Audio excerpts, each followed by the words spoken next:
On behalf of Archie and myself, we would like to wish you and your families a very Merry Christmas. What? Oh, curse word, dick joke, curse word. Archie's sister's a whore. I'm Rock. And I'm Archie. Well, our opinions, they might not matter to some, but... What are you doing in there? It's a podcast. Immature, crass, trashy. And those are their good qualities. These poor schmucks are a couple of IQ points away from eating paste. But when it comes to music, sports, and comedy, well, that's all they know. You're listening to Not These Two Fucking Guys. Not These Two Fucking Guys podcast. Let me ask you a question, Arch. Do you think that your boy now can stop crying the working man's blues I know where you're going. after he just sold his shit for $500 million motherfucking dollars? Oh, God. Well, listen. COVID. God, I can't even fathom that. COVID, times are rough. Yeah. He's like, all right, well, this is the last cash grab. Fuck this. He's not touring as much. He's like, I got to make some change. Bruce Springsteen sells his masters and music publishing to Sony in a $500 million deal. Billboard.com. Yo, how insane is that? $500 million. He owned something that he started in Freehold, New Jersey. He sold, like, if someone said, hey man, you're gonna do really well with this, when you're 73, when you're 73, you're gonna sell whatever you're making for $500 million. Like, Is it weird that it sounds like he hasn't fucking cleared his throat since 73? that's funny. Yeah, I'll tell you this, though. That being said, $500 million, you'll see him pop up at like the Wonder Bar in like fucking Asbury Park. You will. And play a couple songs. Yes. And that's like the fucking baddest thing. Like, that's what I love about him. Part. So I saw my guys, ZZ Top, just sold their catalog. Okay. Now this figure sounds like they're paupers. 50 million. 50 million. Chop a zero off. 50 million. These poor guys. I hope they're going to be able to get by. 50 million. Now that's a nice chunk of change. $50 million. 50. And now think about that, right? Like, you would, I don't know, like ZZ Top, like great music, influential, very influential. Yeah, one of the biggest bands on the planet, most known, and but why only 50? I don't know. How the fuck did Bruce get 500 million? Do you know? Would you consider Bruce Springsteen or Bob Dylan more popular and or influential? Two parts to that question. Yeah. Okay. So here's the thing, and this is probably sacrilegious. Yes. I think that Bob Dylan is a bigger name. Okay. And more influential. 300 million he sold his catalog. Yeah. Well, first off, not 500 million though. I don't want to be sacrilegious, but you know, one of my favorite artists, obviously Johnny Cash, loved Bob Dylan. Like that was his homeboy. I can appreciate what Dylan does. It just doesn't hit me that way. So I don't know.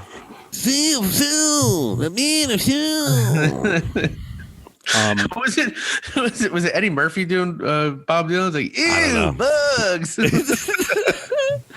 I'll be honest with you. I can't fucking say anything. I think I know it's bad to say. I love rock music, but I just don't. I mean, he's folk, but I just don't know anything about Bob Dylan. Yeah. I think I might know more about Jacob Dylan than Bob Dylan, which is, I guess, oh well. Wallflowers? Yeah. There you go. Good interview, though. He was on Rogan. Very good interview. Go.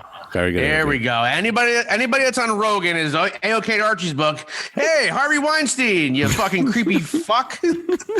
He was on Rogan. It's cool. It cancels out all him being a piece of shit. Fuck. Listen. Listen. We know Rogan's God. We get it.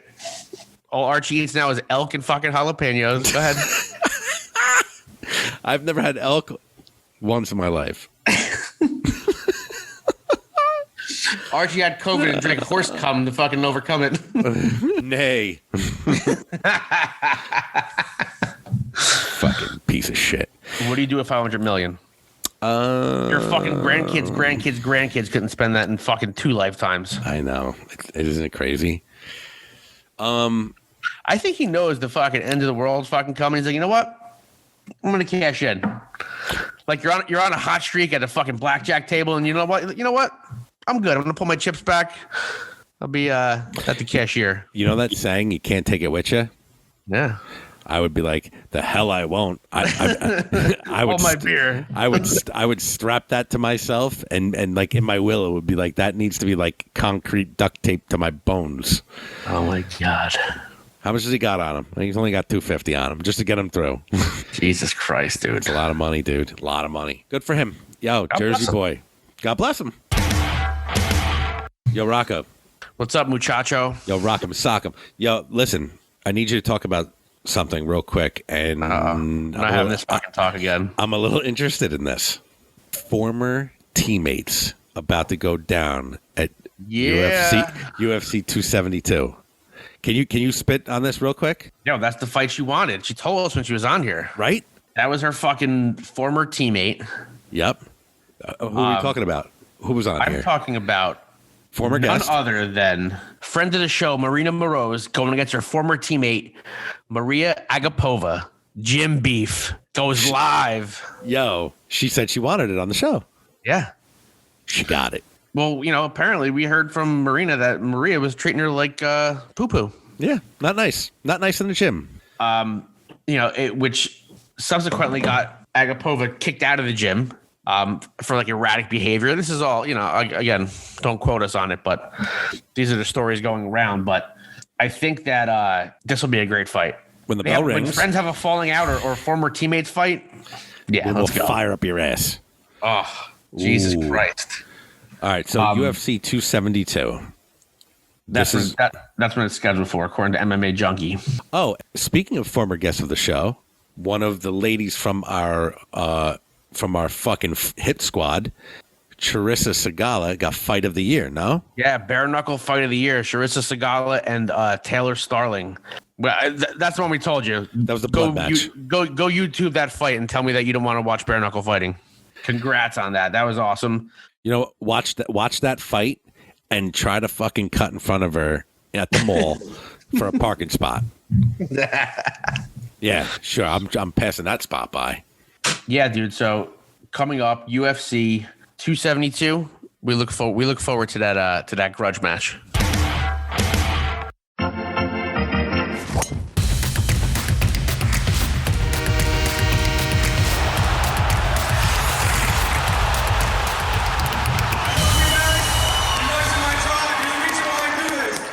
Arch. Yeah, what's up?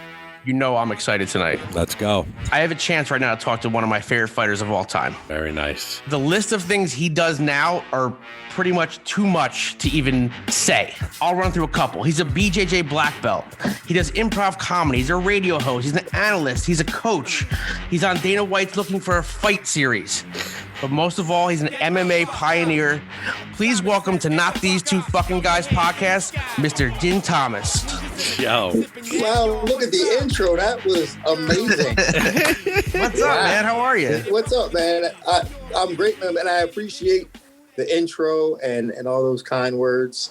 It's very kind of you. Well, we mean it all, and apparently you do it all. And it's try. like and that's why when you said you were on one of your favorite fighters, I was thinking Shoney Carter's here. What's going on here? So you've had obviously a busy couple weeks. You're doing again, like I said, it's not hyperbole. You're doing so many things. I couldn't even mention them all or think of them all. What's a typical week for you, especially like a fight week, like a UFC week? Most of the fans now, if they're a new fan, they may know you right from Dana White's Contenders. Dana White's Looking for a Fight, and or your cage side, commentary / coach position. It depends because I do so many different things. I don't have like a set schedule. It's very difficult for me to come up with a set schedule. So what I do is I just make sure that I'm prepared for everything. I keep a bag packed in the car in case I need to fly out. I keep my passport on me. I got 7 passports just in case I need to be another person. Yeah. So, but I'm always prepared to do anything. So if you were to call me and say, hey man, I need you to, pick up this car and then take it, I'll be ready. I'm ready for anything. So, but that's the way I like to live. It's just to always be ready to pop off when you need to pop off. That's awesome. So That's fucking great, dude. Archie packs a bag, is ready to run, but for totally different reasons than you. Well, he's running from the law. Yeah, right on. How often do you shoot looking for a fight? Not nearly as often as any of us would like to, Okay. but we tried, like last year, I think we shot 1 episode, and then the year before, maybe 3. This year we've shot 2 already. And then we're doing another one in February. So, I mean, they come just whenever we can. The producer of the show just tries to lock Dana down. And as you know, Dana is the busiest man in MMA, one of the busiest men in the world. Sure. And so, like, locking him down to do them are very difficult. And he doesn't even do much on the show anymore. Like before, when I first started, we all did all the activities together. Now it's like Dana pops up, comes to the fight, and is gone. He comes and goes. Me and Matt stick around and do all the activities. But honestly, like I wouldn't want it any other way. Me and Matt, we have a good chemistry. We love working together, and it's great times. To say you guys have a good chemistry is a gross understatement. You guys really look like you enjoy every moment around each other. Yeah, we do. I mean, we never really grew up. That's the problem. we both are like preschoolers just playing in life. That's our life. Our life is like our playground. And we just play. We're so immature. We're so silly. And, I think that when we record that, people can vicariously live that immaturity through us. So I think people enjoy it. I mean, Archie and I know a little bit about not growing up, right? Yeah, well, not these 2 fucking guys podcast. So, all right, you got 3 people in this conversation. 1 out of 3 should be up for an award. I'm going to have to say the dude who could impersonate Stephen A. Smith the best out of here. Oh, my God. I think they might be up for an award. What is up with that, bro? Awesome.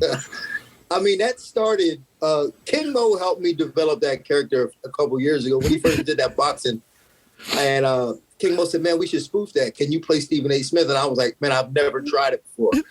And so in order to play it, originally the first time, I cut my hairline back way back here. And I was like totally got in the character. Uh-huh. And I remember working on the voice on the drive down there because I didn't have the voice down. Then we filmed a little skit for Instagram and it was a hit. And then we did it again. It was another hit. And then I just put it in my back pocket for a while. Uh-huh. Then Adam called me and said, hey, man, I want to do a skit for the MMA Awards. I want you to play Stephen A. Smith.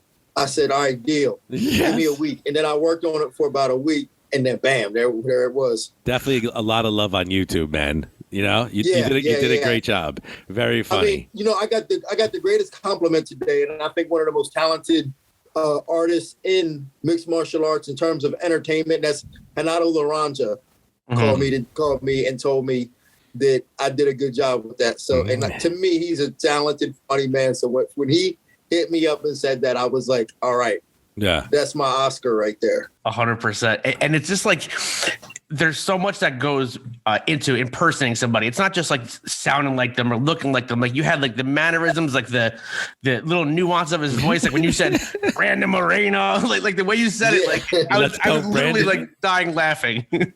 Sounds just like spot on.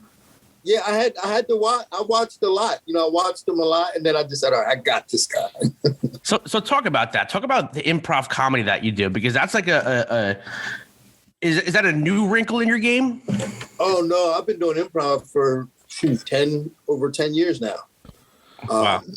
I got into that because I was acting. I had started acting as a form to be more comfortable in front of people, to be more comfortable. Because fighters, like, that's the reason why you see fighters fail. Most of them, every fighter is good. They damn good. Yeah. But because they're uncomfortable in front of people, they don't perform well. I mean, we saw it 2 weeks ago with Amanda Nunez. Like, we saw her get uncomfortable and just fall apart. Yeah. So I started taking acting a couple of years ago just so I can work on my comfortability.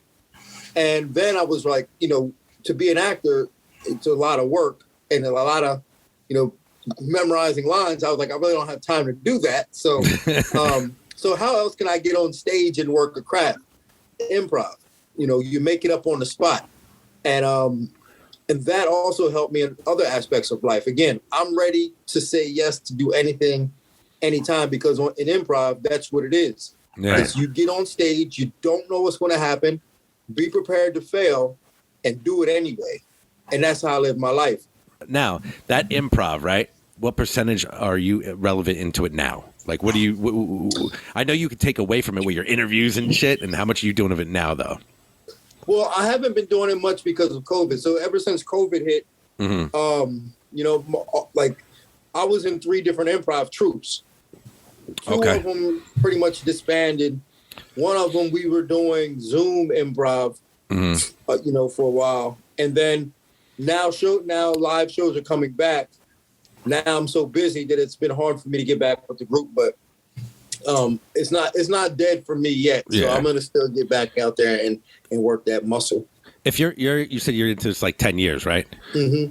Anybody just to look up to as far as the improv, like a Robin Williams or anybody you look up to, you know what I'm saying? Well, there's a lot of, improvisers that are just unknown, like a lot of guys, like Chicago was like the mecca for improv. So there's a lot of guys in Chicago, like Mick Napier and Joe Bill, and just a bunch of these guys out there that are just really good at what they do. But if there is anybody, obviously, if there is anybody who is a well-known guy who's really, really, really good at improv, and that would be Wayne Brady. Wayne Brady is very good at improv, and he's somebody that I go, all right, I need to be like him. Just think of him on Chappelle. I've heard you talk in interviews how you say that fighting is still scarier than improv because you may not look the same when you come out of the fight as you do when you go in. Did you ever just have a feeling out there during improv where like, okay, this, like, I don't want to be here? Oh yeah. I mean, I've bombed more than I've had success doing improv. Yeah. I mean, I've totally bombed. That's why I'm not afraid to do anything. Yeah. Because I've been embarrassed. And after you've been embarrassed, it's almost like it's not that bad. Like when you can learn, like once you can learn to laugh at yourself, nothing is really that bad. Sure. And everything is forgotten about in time. Just pretty much, like at least the emotion of it is forgotten about. So I remember doing sets of improv where we're just like, wow, this is not working. Somebody please, I don't know, like somebody please just end the night. But you know what? Then when it's over, it's over. And then that's it. And you're almost tougher after that too, right? Yeah. It's almost like getting beat by an opponent. Like, all right. Like getting beat up is a lot worse because that now you got to deal with people going, look at you got knocked out. That sucks.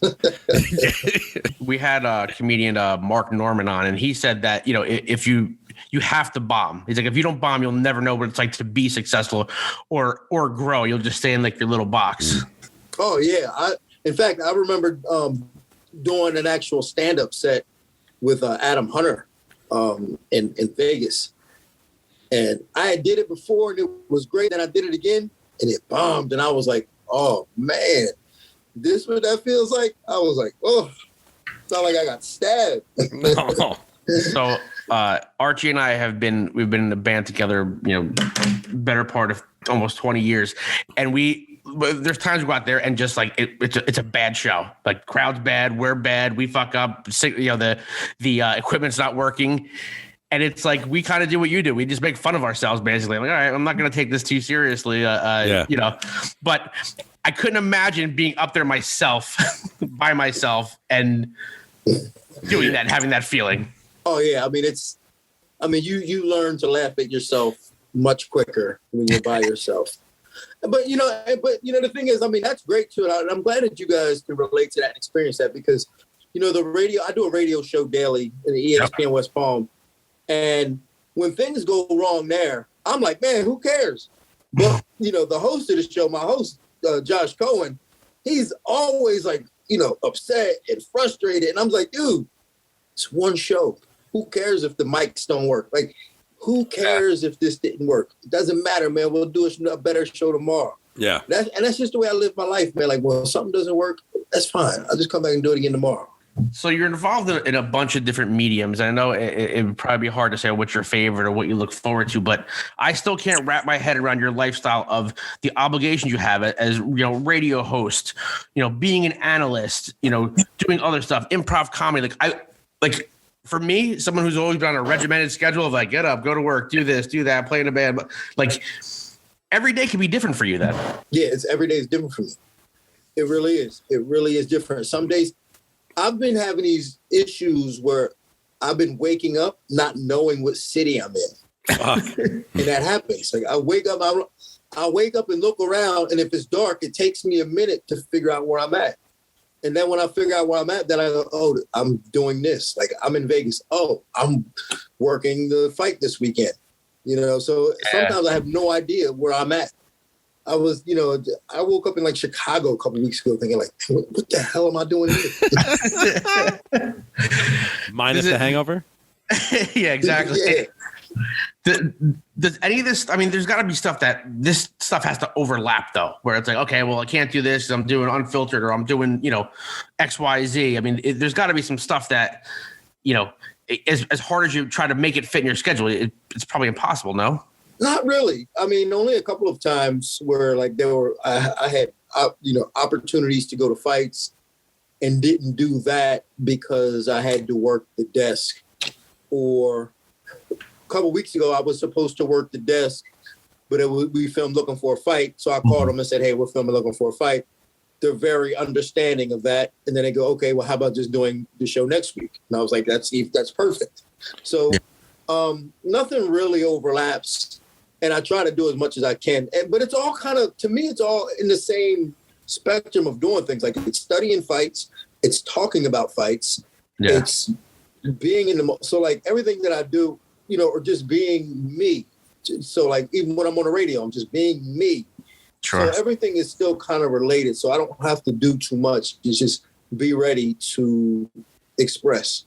And I think that's what endears you to the fans is that you are you, and it's natural. It's not, you're not playing a character. It's not a shtick. It's you. And like, even like some of your poignant, MMA like critiques, you're saying it as you believe it. You're saying it as you see it. You're not pulling punches, whether the fighter's your friend, not your friend, and I think that's, refreshing because nowadays a lot of people are afraid to say anything that may be misconstrued as upsetting somebody or, pissing someone off or pissing a company off for that matter. Yeah. I mean, I think I've gotten to the point where, like, sometimes I can say things and kind of piss somebody off, but at the end of the day, they know it's true. So, like, they're more pissed off that I recognized it and said it in public. You caught me. Yeah, right. So, but like, I can't do that, man. I can't lie when I'm on a thing. I can't lie to, I get paid to have an opinion. And I want to give my best opinion because that's what they're paying me for. They're not paying me to be right. They're paying me to just have an opinion. Sure. So I want to make sure that I give them my best opinion. I thought it was, I heard you maybe the week before last or last week, it goes MMA Today, and you were given, you were in Tyron Woodley's corner for this fight on Saturday, and you gave candid opinions, and you kind of said, well, listen, he's got to throw more, and if he's not gonna punch or press the action like last time, then you're gonna probably have the same result. And I thought that was really cool because I know how tight you are with him, and I know that you have a history with him, and still being able to speak candidly. Yeah, I mean, in hindsight, like looking back at what happened during the fight, like I'm more proud of him for how he handled the loss than the fight itself. Than like just, and the fact, I mean, but one thing we can't forget, I mean, he's almost 40 years old. Sure. And he built a career off of being an explosive, athletic young stallion. Yep. And now that's not what he is. Like, so now he has to try to rely on other things, and it's tough for him because he still wants to be explosive and athletic, but he's overthinking it because he can't find those spots, and it's tough. But he's still at 40 years old, still out there. So I give him a lot of props for that. 40, he's still out there trying, still making money, still cashing in. But the way he handled this loss, I mean, I don't know if there's anybody who handled a worse loss better. Because I mean, when you look at the knockout, that was one of the worst knockouts that you're gonna see all year. What's that? Jesus Christ. That's all I can say to that one fucking punch. Yeah. Oh my God. I mean, and like when you look at that in slow motion, it was like his face hit the canvas first. Yeah. And he got up and he didn't even know what happened. Like after the fight, he was like, all right, I'm ready to go now. And they're like, dude, it's over. He didn't even realize it was over. He thought the next round was happening. And but then when he got to the back, you know, obviously he was disappointed, but then he got over it so fast, and now he's almost laughing at himself. He got in front of it and is laughing at himself, and had a contest of who can make the funniest meme. And yes, you know, he paid somebody $5,000 Arch to make a meme of him, and it's the guy was creative, and he's like, yeah, that's good, man. Yeah, so like that, fucking great. The way he handled that loss, man, like, you know, I remember when I got knocked out by BJ Penn, I was depressed for 3 months. Yeah. You know, and it wasn't even that bad. I mean, so I got to give him a lot of credit for handling this the way he handled it. Yeah, I think it's a super healthy attitude. Like, he's right out in the public again. Some people wouldn't show their face, you know what I mean? You know, 6 months to a year, but he's just like, okay, listen, because there's nothing you can do to change it, right? Right. What I find interesting, and I'm sure I know your answer.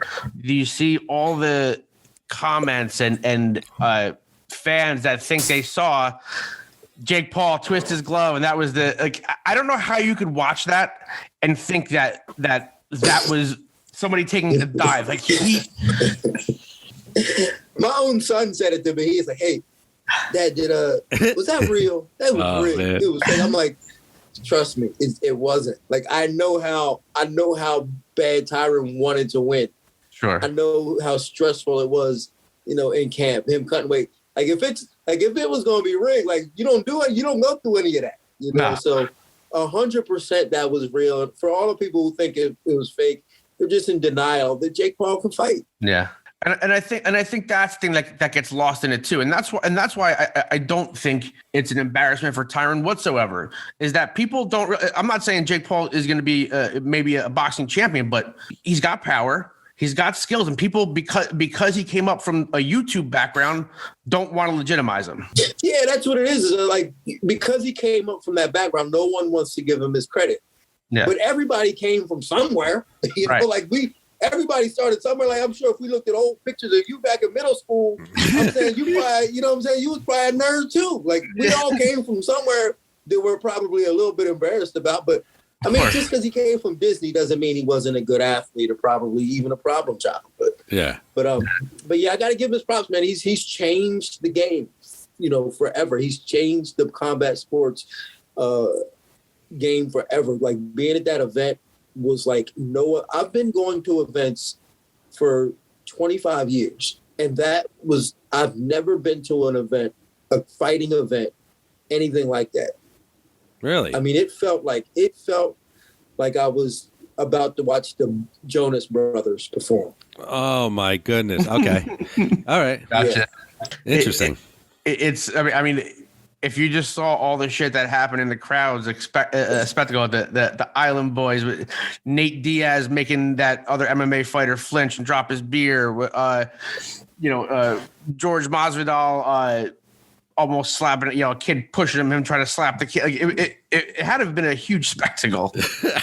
Yeah, I mean, the whole thing was just bizarre. I mean, but it was really, you know, I'm at UFCs every weekend, and from the Apex to the Big Show. Yeah, and there was nothing quite like this. Nothing quite like this. You were at a show. It was the weirdest. It's hard to even explain it. It's the weirdest thing that I've ever witnessed as a fighting event. You were more of at a show than a fight. Yeah. I mean, it was an absolute event, like a show. Yeah. But just the performers were fighting. Now, do you think that so somebody like Tyron who's used to the MMA world and like you said, what the show is, you're at the Apex, you're at a big show, you kind of know how an MMA event goes. Do you think like just the whole spectacle of that could like make somebody like, not that you lose focus, but I mean, there's so much shit to focus on. No, I mean, I don't even necessarily know if what I saw was bad for the sport. Gotcha. I'm not. You're still digesting it. Bad or good? Yeah, I don't know if it's bad or good for the sport. I mean, being in this sport for so long, like, I'm surprised that we are where we are today. So what the hell do I know?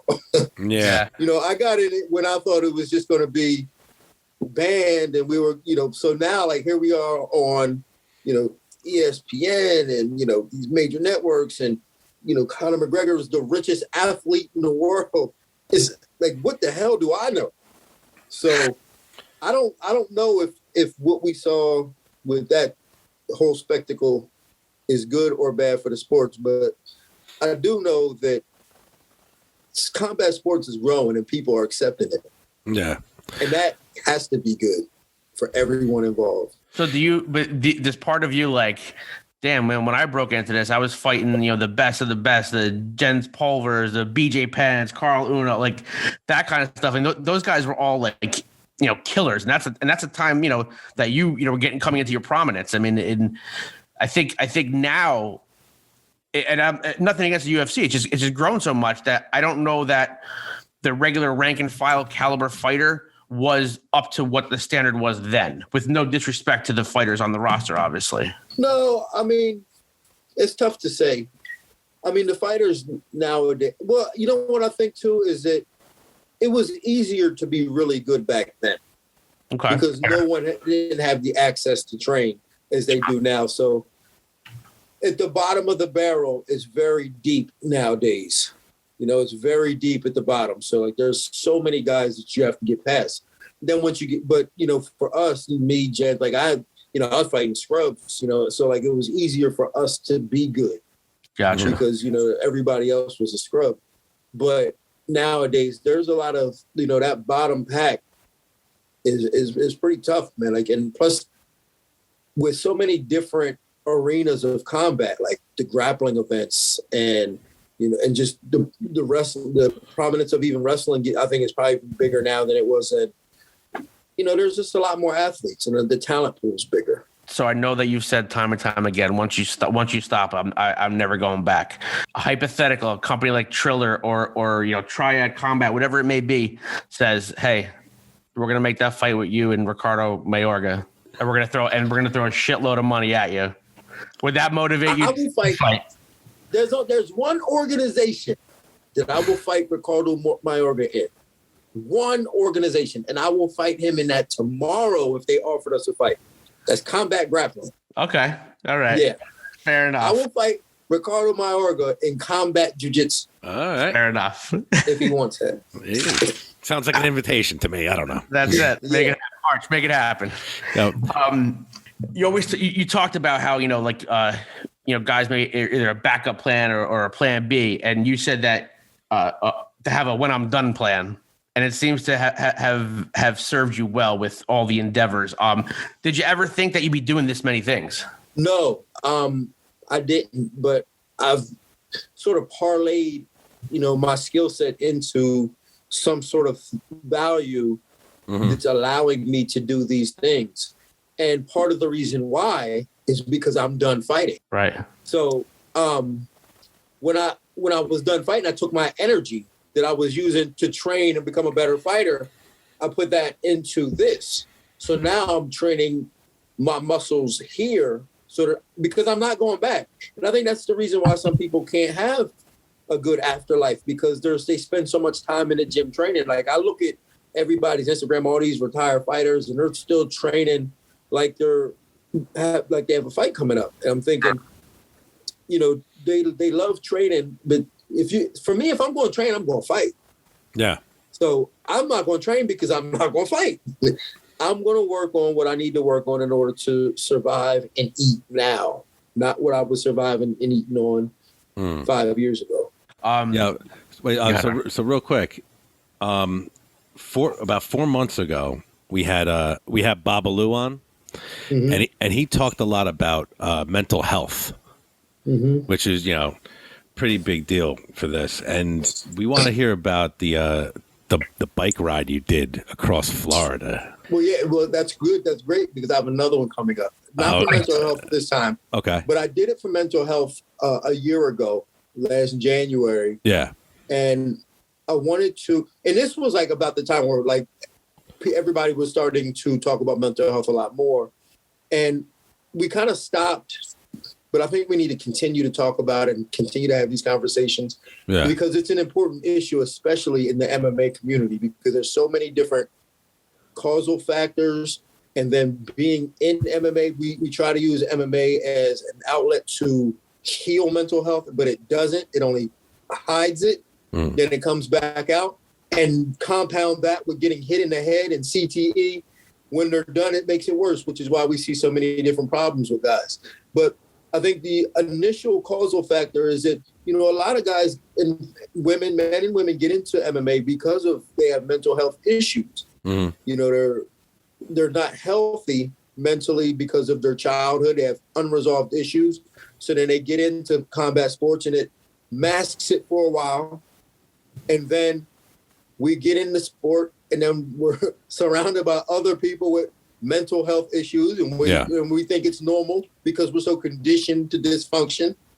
And then it eventually implodes. Like we see, and you see it all the time with a lot of different athletes, whether when combat sports doesn't work out for them, it's drugs or violence, domestic violence. And that's what I'm doing my bike ride on this time is domestic abuse.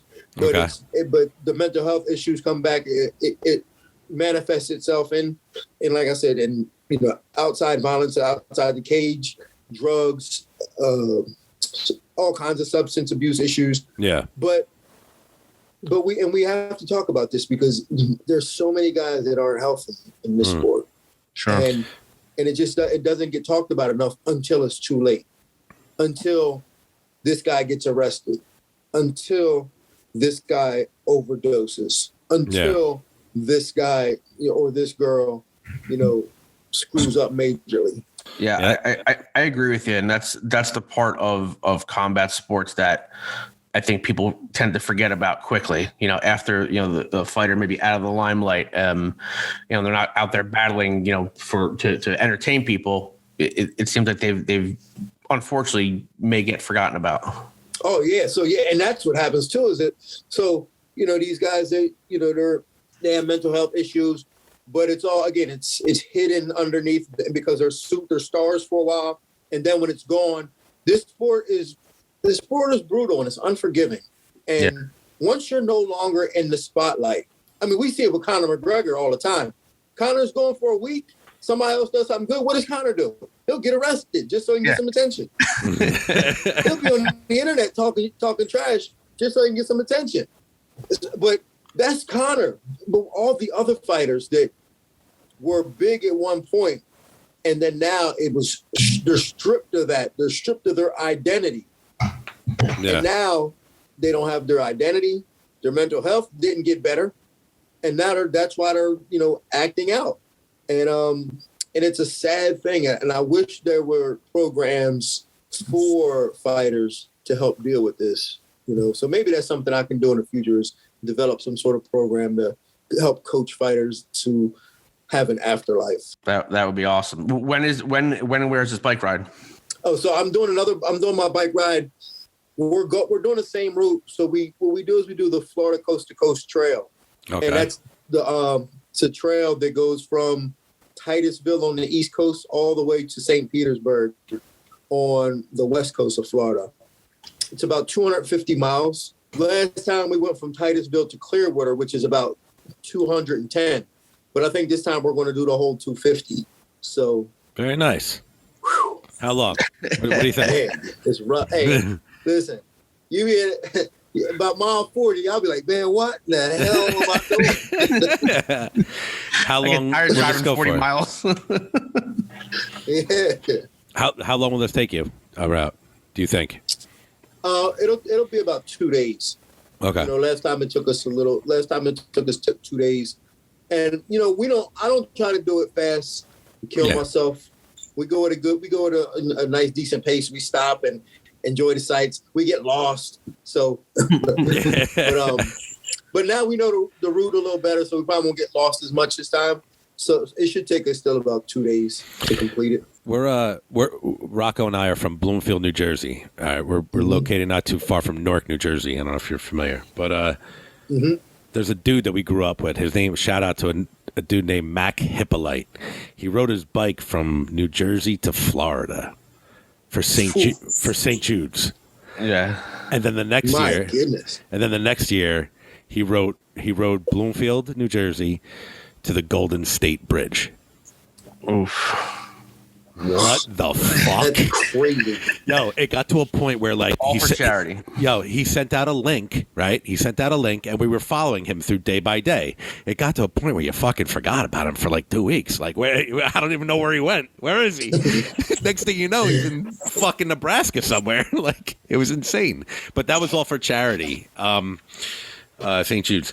But that's a pretty cool thing, bro, that you're doing. You know, just another. Yeah, I couldn't imagine going. I would love to try something like that, but it's just so difficult because we do it on these trails where there's no cars.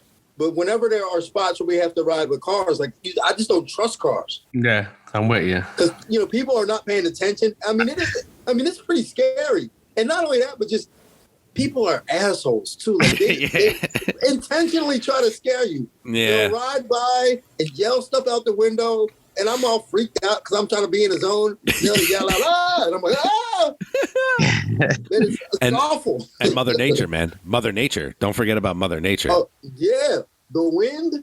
Well, listen, we appreciate you, everything that you're doing, riding for a good cause, entertaining the people, all different mediums. We appreciate you giving us some time in a busy time for you. We want to wish happy holidays to you and your family. Much appreciated. And where can people find you to give you a follow, give you a like, see what you're up to? You can always find me. All my social media is the same. At Dean Thomas. Dean spelled D-I-N Thomas.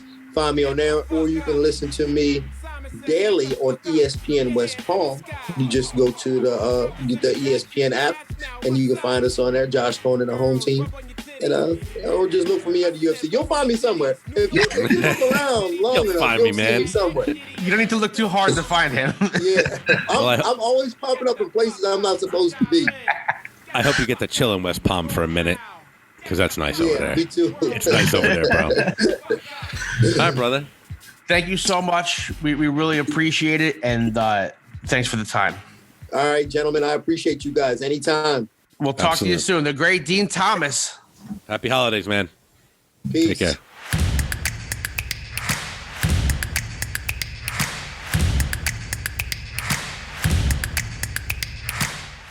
Ladies and gentlemen, the great Dean Thomas. Wow. Dude, let me tell you something. Yo, Mr. Busy. Think he's got an alarm? What time does the alarm clock go off? What do you think? 4:20? I couldn't. I'm getting like my OCD is like running ramp. Like I would never be able to make one schedule, one time. I need to okay, I go to work at this time. I come home at this time. Like it's pretty simple. if he gave you an itinerary of his, say he had an itinerary of his week, and he gave it to you, you know what? Too much. Knees weak, palms sweaty. But every clip you see of him, and I know people that have obviously met him personally and know him, and that's who he is all the time. Like he's just always positive attitude, and that he's got that energy, and that's why he succeeds as a host, as a coach, as a what I mean. I mean, there's think about it. Dana White's looking for a fight. Dana White could have anybody in the world be on a show with him. Yeah, there's a reason why he has Dean and Matt Serra. Yeah, because they're energy's infectious. Yeah, they're bringing it. They bring it. That he knows he looks like a straight up dude that like when I walk in the building, all right, I'm gonna bring it now. Time to bring it, and he does 100%. And it's just so unique that he it from the mixed martial arts world. He's done every aspect of it. Now branching into entertainment in front of the camera as a talent, always has something creative and poignant to say about. It's not just like, okay, well, I think this guy's gonna win the fight and then blah blah blah. Yeah, there's some analysts that are just like, okay, you can see that they're probably just mailing it in. Like he he'll give you his point, he'll back it up, and he calls it like he sees it. And I even said to him about the Tyron Woodley. He's like, hey, listen, this is what we have to do. It's not like, hey, my boy's gonna go in there, kick his ass, that kind of stuff. So, but I like what a great dude. Nice dude. And that Stephen A. Smith impression was fucking amazing. Very funny. Everyone who listens to this needs to go on YouTube and look that up. I'm gonna put a link. You know what? I'm gonna put a link up. I'm gonna link it up to this interview. There you go. Of who Dean said you Thomas. can't do shit? Who says you can't go home? Who? Oof. With that being said, Rocco. Woo-wee. What do you have to say to the people? If you just heard us talking to MMA pioneer Dean Thomas, you better promise to go download our show before North Korea bombs us. Then you just listen to Not These Two Fucking Guys podcast. We out.